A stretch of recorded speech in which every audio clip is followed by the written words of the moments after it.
Hey, it's Cody.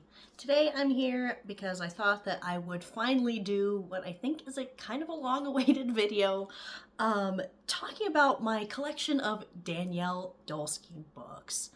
So this is a weird topic for me because, okay, Daneille Dulsky is an author of witchcrafty kind of books. She has 5 books out. I have read through 4. The only one that I don't have is her first one, which I believe is called Woman Most Wild.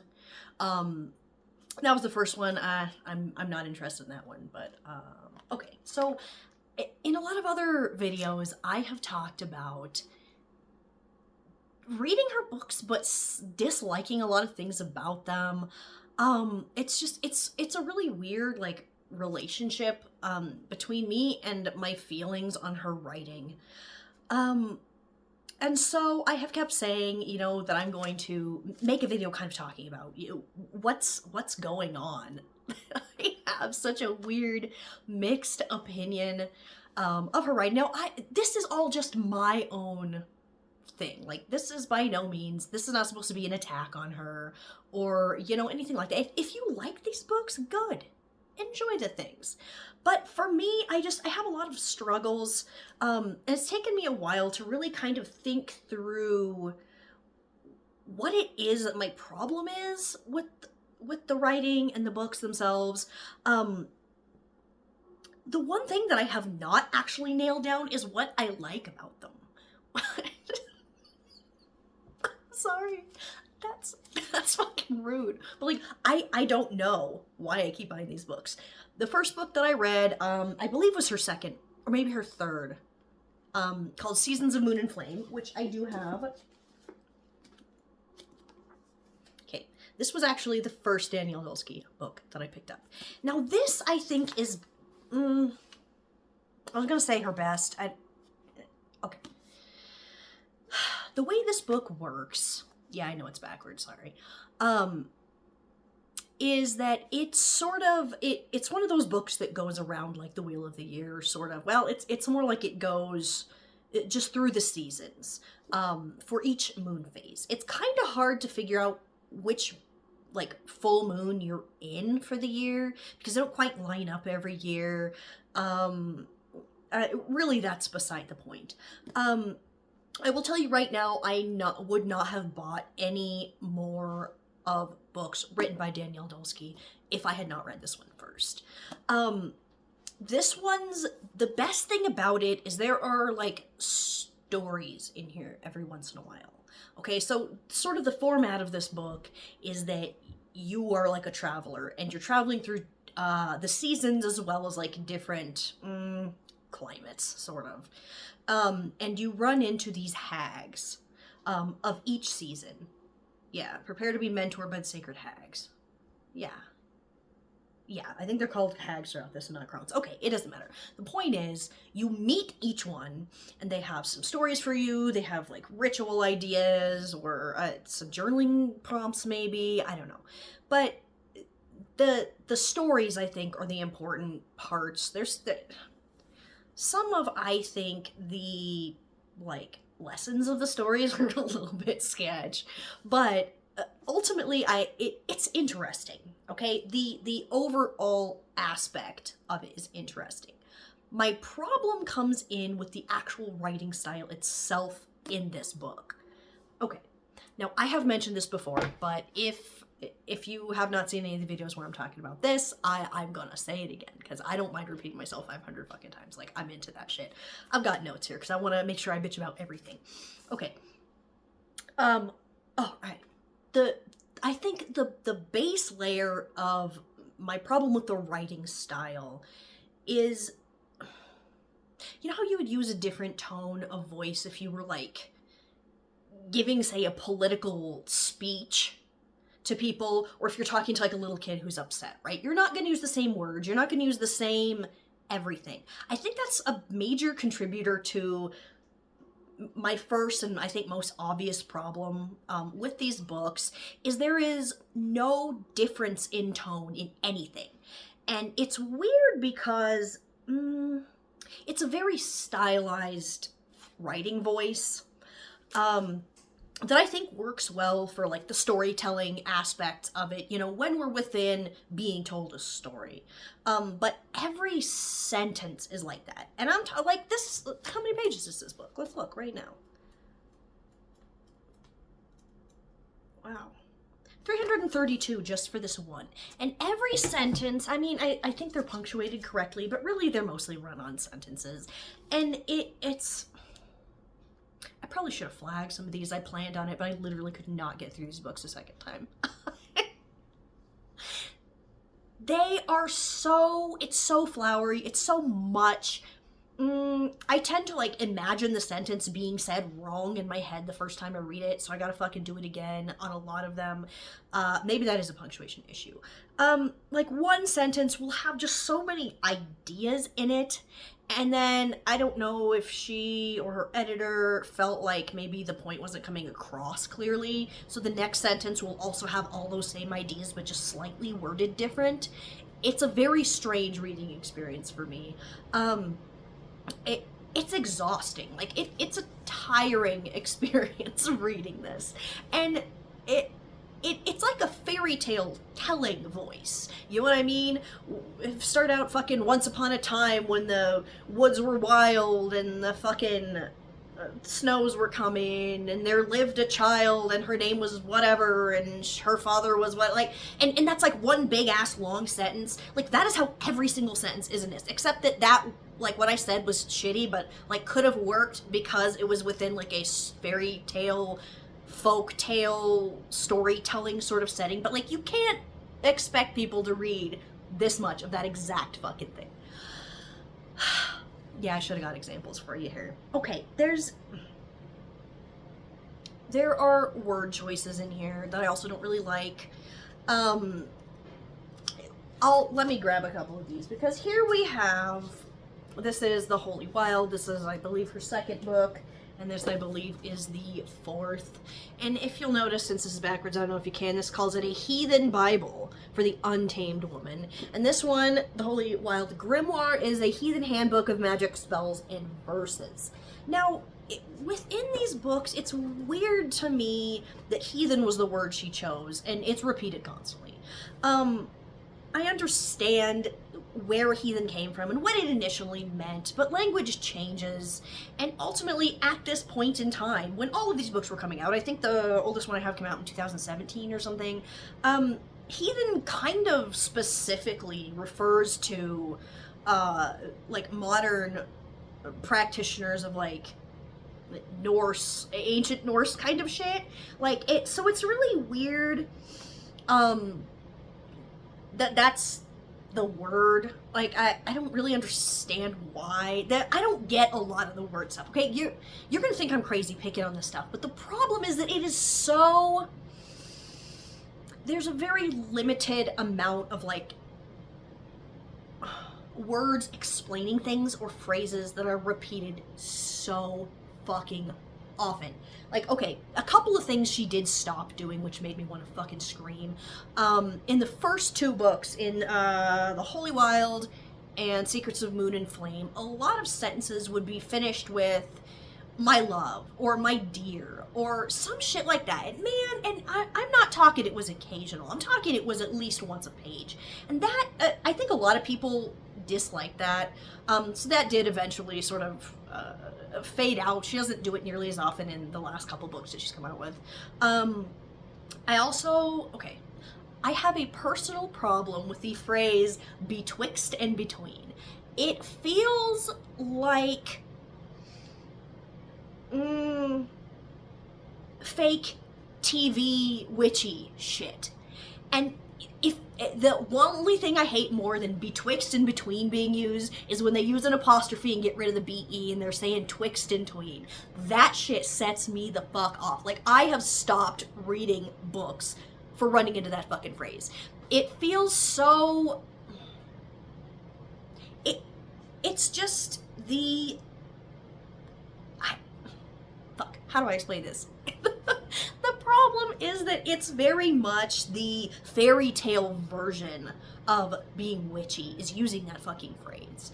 And that pisses me off. Like, I hate it so much. And it's not just used once, okay? I'm not, like, picking on something that's only been said a couple of times. Like, it is repeated over and over. Like, it's fucking too much, man. Like, I don't know if that's giving you any sort of feeling of the reading. It's very much worried about what it looks like. More worried about what it looks like the word choices and things to be witchy, than it actually is worried with saying something witchy. Does that make any sense? I don't know how else to explain it, man. If I could just sit here and read it to you, that's fine. I don't want to get, like, copyright struck or whatever. I mean, I can't sit here and read you these books. Okay, but, alright. Okay, the limited phrasing is really something that somehow got worse as her books progress. So, okay, right now, this book, Bones and Honey, a heathen prayer book, there's that word heathen again, this one just came out, at the end of 2023, or was it already the beginning of 2024? I mean, right now, as I'm doing this, it's the beginning of 2024, so, copyright 2023, so, this just came out. So what I was imagining for this book isn't quite what it was. I was hoping that this was, it says it's a heathen prayer book. So I don't know if I thought there was going to be, like, poems, sort of, or maybe, I don't know. But really, the reality of what it is it's just these, like, paragraphs. It'll have, like, a heading, like, here's inviting the small voice to sing, to empower a vision. Or, the strangest joy, to honor our many contradictions. And they're not really, like, prayers. They're not really the sort of thing you could, sit and intone at an altar. It's just a paragraph. It really feels like maybe paragraphs that were cut from other things and just plugged in here. A lot of this feels like filler. Some of them were pretty nice. I don't remember which ones. There was one that sorry, that's incense smoke, like, hanging out here. One of them that particularly pissed me off was one about a prayer to turn a breech baby around. And, like, it was... No. Prayers don't turn breech babies around. I don't know. Just putting that one out there. That is so fucking stupid. But this book did something horrible, and that is even more repetition of phrases.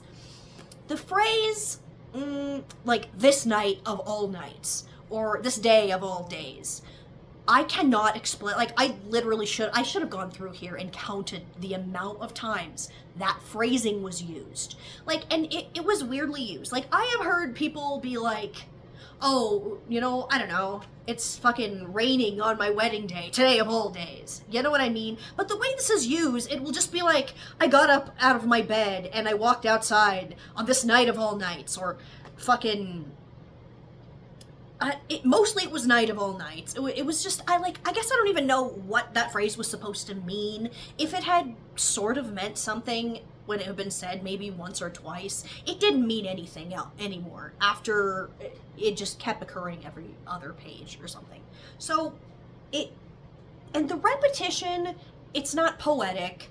It's not, like, calling back to something else that was also important, if that makes sense. An example of that I'm thinking of is, I have this duology of books. Now, these are actually fiction. By A.K. Larkwood, The Unspoken Name, and The Thousand Eyes. When we first meet this character in the first book, he's done something terrible. He left a note for the main character that says, no hard feelings, you piece of shit.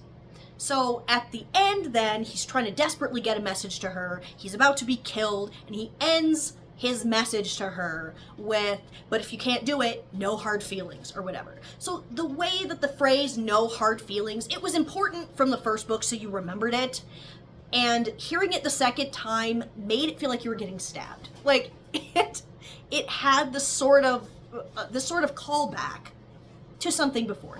This was nothing like that. This was just used over and over. It's twixt and tween, on this night of all nights.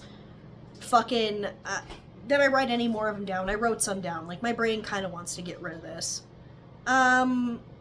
I don't know. I think it was trying to be poetic. It doesn't work if you're not actually calling back to something. If that makes sense. I don't even know if I'm making sense with this video, okay? I'm trying to I'm trying to explain. Okay. Now this has gotten some better, but there's a lot of like discussion of repressed sexuality, as in a lot of Moon and Flame is talking about running out into the woods, and like so much of it was about having sex. And while I don't necessarily think there's something wrong with that, it was a lot in that book, and The Holy Wild kind of had a lot of it too. And I feel like probably as a society we're not quite that oppressed with it, so I think that honestly said a lot more about the author herself than the culture or things like that. That's calmed down a lot too. Okay. Here are the big ones. The big problems that I have. Now, when I tell you that I tried to go back and sort of skim through these books, seeing it a second time, it's just too much for me, okay? So I could not go through these and tag specific examples. Okay, so I have marked on my notes, page 179. Okay, there are these assumptions made throughout this book. I'll just read it for you. Okay. A heathen lives close to the earth and close to the soul. So wary are they of any outside force that might fence in their freedom, and their prayers are not for a return to the days when childbirth often meant death, and lives depended wholly on fertility of the fields. The prayers of the modern heathen are for a good life followed by a good death, for the earth-conscious future to unfold, for humanity after their flesh feeds the ground.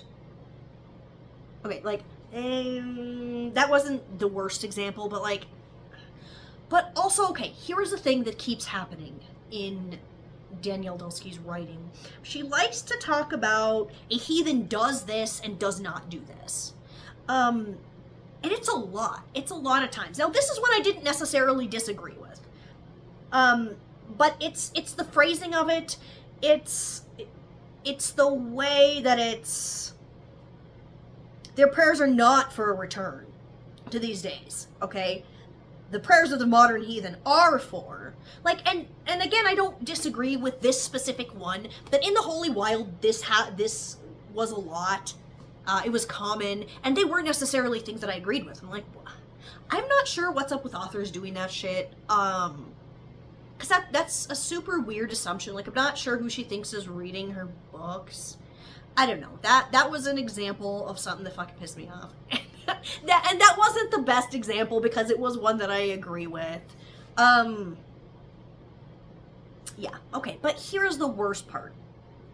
Now, this is going to be a little mini rant. It's actually going to diverge some from the Daneille Dulsky shit. Okay, in this book, in all of these books, there is always the assumption saying that our souls chose to be here at this time to, I don't know, fix the planet or some shit, okay?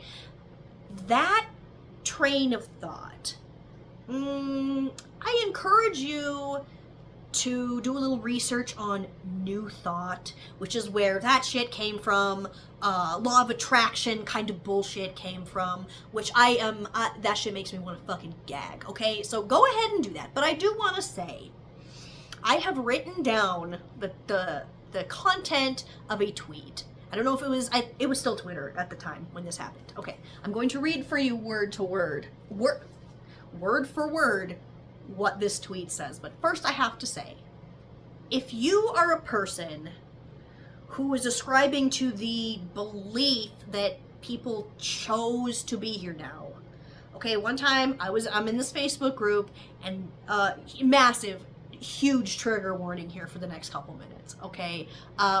Infant death, okay, for this next couple seconds. I'm in a Facebook group where a woman had written in that she was very upset. She was just looking for, kindness from strangers, that her husband had shaken her baby and killed it. And somebody in the fucking comments showed up and was like, that's part of your soul's lesson. That's okay. Your soul I cannot take that shit. And I mean, even if it's less level than that, because any amount of that is fucking bullshit, and I'm sick of it, okay? I have this tweet. This was tweeted out, or whatever the past tense of tweet is when a bitch posts something on fucking Twitter, okay? This was put out December 4th, 2021. This was tweeted by a woman named Carlin Borisenko, I think. Okay, I think that's how you say it. I know for a fact it was her. Now, I want you to understand that this is a bitch that's affiliated with PragerU. And if you don't know what that is a far right-wing YouTube channel and weird bullshit. Fucking Ben Shapiro came from there, those kind of motherfuckers. So, I want you to understand that this is in line with that type of thinking of people choosing to be here. Okay, she's responding to somebody, so she starts out with, yes, they do. Quote, everyone who died in the Holocaust chose to die in the Holocaust before they were ever born, because they collective wanted to understand the experience of ultimate oppression. That's why Hitler went to heaven. End quote.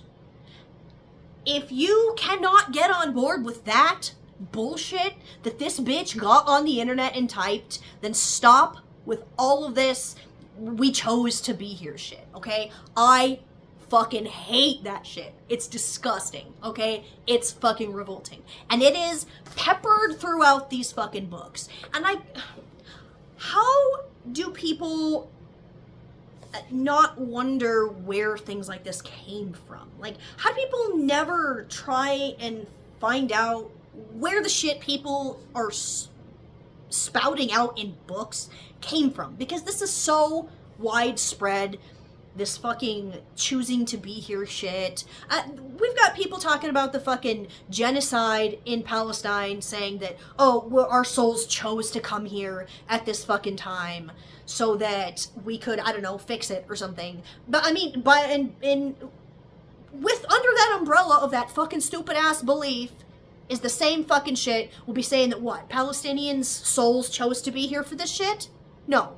Okay? That shit makes me fucking sick. I don't know how old Daneille Dulsky is. I would say probably, I don't know, mid to late 40s. I don't know, maybe that was shitty, maybe I shouldn't have guessed. But the point is, if you're writing books, you need to be looking and finding out where the bullshit that you're spouting is coming from, the kinds of people that are spouting this shit out. It's fucking disgusting. Okay? Alright, I got a little bit mad. Also, I do have to end this with, we can't talk about the Daneille Dulsky books and the things that I dislike about them without talking about the deck that came out. This is the Sacred Hags Oracle that was supposed to go along with Seasons of Moon and Flame. Okay, so we're talking about Sacred Hags. This deck won my worst deck packaging also, because like, what in fuck is all of this? But the book is very elemental. It's very, like, earthy. It's trying to, it's like crone wisdom, kind of. You know what I mean? It's hags. It's old ladies. But when I get here to this, where's some of the cards with people? Like, not only does this art, like, this color choice, the color choices made in this deck were so out of line with what was going on in the book. There's no hag. There's no old people in this deck. We've got some people, like, up close. I mean, maybe there's one or two. A lot of these are, like, not even people on here. I don't know if you're able to see this, but there's just really not, like, this. Let me grab the other half of this, because of course it's one of those decks that's in half. Nothing about this, oh, here's people, feels like the book. There's no hags. In fact, there's barely any age diversity at all. I think everybody is young in this. I know, okay, to be fair, I don't actually know how, like, this is so far removed from even just the feeling of the book. I don't know how much actual say Daneille Dulsky had in, here I think is the only old lady in this book, or in this deck. How much say she really had in the art or the style of this deck, you know, but I will say that it's just, in general, it's just terrible. And it's, too much about these books bother me. And in fact, I think it bothers me more now that I've sort of investigated it, than it did before, because I would just read them and I'd be like, something about this doesn't sit right. The depth of the ideas, some of them, the wording of it is honestly just lazy. Like, I feel like you could feed a bunch of, like, stereotypical fucking, what are those goddamn movies with fucking Bette Midler and shit in them? I don't know, I've never seen them, where they're fucking hocus pocus or some bullshit. You could plug in a bunch of bullshit things to fucking some AI and shit out stuff that reads a lot like these. It's just, the entire thing's exhausting. The people choosing to be here, their souls choosing to come here for whatever this battle of our generation is so fucking stupid. I feel like people should know better by now. Literally, the internet is at everybody's fingertips. There's no reason for people to not know where the shit comes from, or also to not be able to, like, think of what, like, where this kind of thinking can lead you. I don't know, I gotta watch this video back and see if it even made very much sense. Yeah, pretty much fuck these books. Thanks for watching, bye!